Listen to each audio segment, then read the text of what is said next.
Shalom sahabat Rema yang diberkati Tuhan.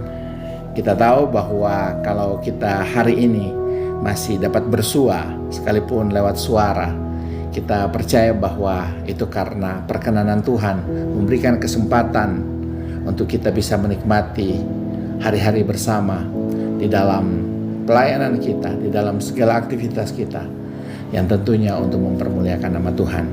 Sahabat Rema, pada kesempatan yang berbahagia ini saya ingin menyampaikan tentang kisah Ananias dan Safira yang saya ambil dari Kisah Rasul pasal 5 ayatnya yang ketiga.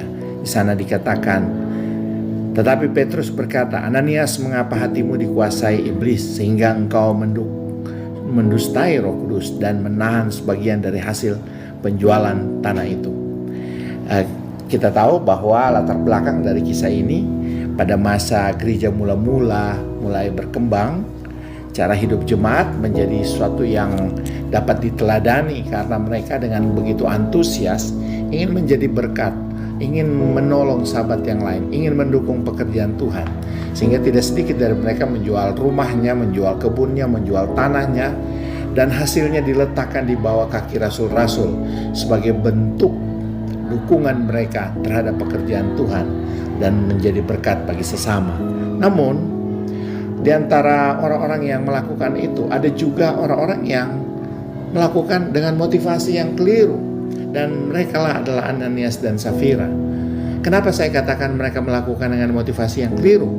Karena Roh Kudus sudah mengingatkan Petrus untuk membicarakan hal ini kepada Ananias dan Safira, menegur dan sekaligus menghakimi, sehingga terjadilah apa yang disebut dengan kematian terhadap Ananias. Di dalam ayat 4 sebenarnya ini bukan satu kecelakaan atau dosa yang tidak disengaja, tapi ini adalah sesuatu yang serius yang disengajakan. Dikatakan, mengapa engkau merencanakan hal itu di dalam hatimu? Dan ini bukan hanya sepihak, tapi dengan istrinya. Di dalam ayat 9, mengapa kamu berdua sepakat untuk mencobai Roh Kudus?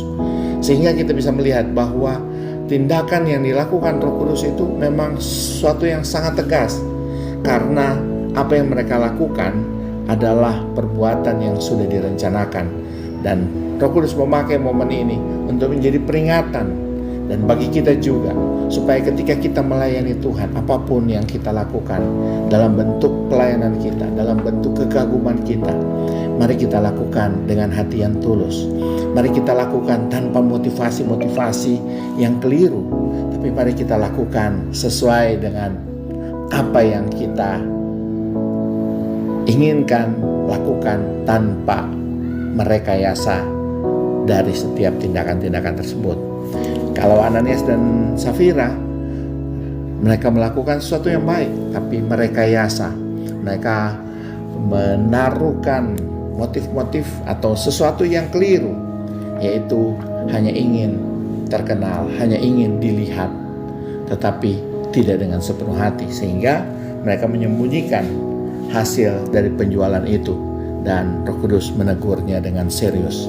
Sahabat Rema, melalui kisah ini, mari sama-sama kita mengintrospeksi diri. Kita tahu bahwa kita bisa saja melakukan hal yang serupa, tapi ketika kita masih ada hingga hari ini, mari kita bereskan itu di hadapan Tuhan.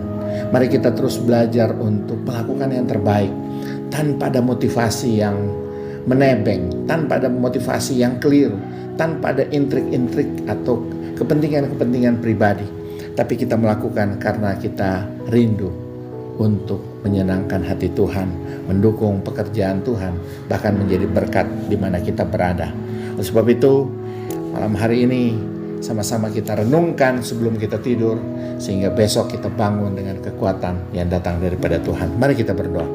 Bapa, di dalam nama Yesus kami mengucap syukur bahwa Roh Kudus masih memberikan kami kesempatan, dan biarlah lewat apa yang terjadi pada pribadi Ananias dan Safira menjadi pembelajaran penting, sehingga kami dapat memandang pelayanan itu sebagai suatu hal yang serius, dan kami tidak bermain-main di dalam pelayanan ini, tapi kami terus belajar untuk meningkatkan mutu dari pelayanan kami, kesungguhan kami, sehingga Tuhan disenangkan dan kehadiran kami dan apapun yang kami kerjakan dapat menjadi berkat dan dukungan bagi pekerjaan Tuhan. Bapa, berkati setiap keluarga dengan segala rencana-rencana mereka, pelayanan-pelayanan mereka masa depan.